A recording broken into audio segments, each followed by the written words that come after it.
I would say the unique challenge of being a mom is that the energy is always going outside and it's always focused on other people, the patients and the children, so sometimes it can leave you feeling very drained.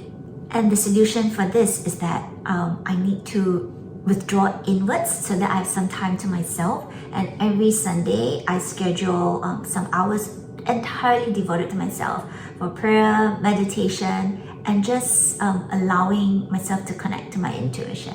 And you'll also find that it is absolutely necessary for us to not give from a drained cup, because when I'm drained, I'm angry and irritable. But when I take time out for myself, I can recharge and radiate that energy and light out to my patients and my family.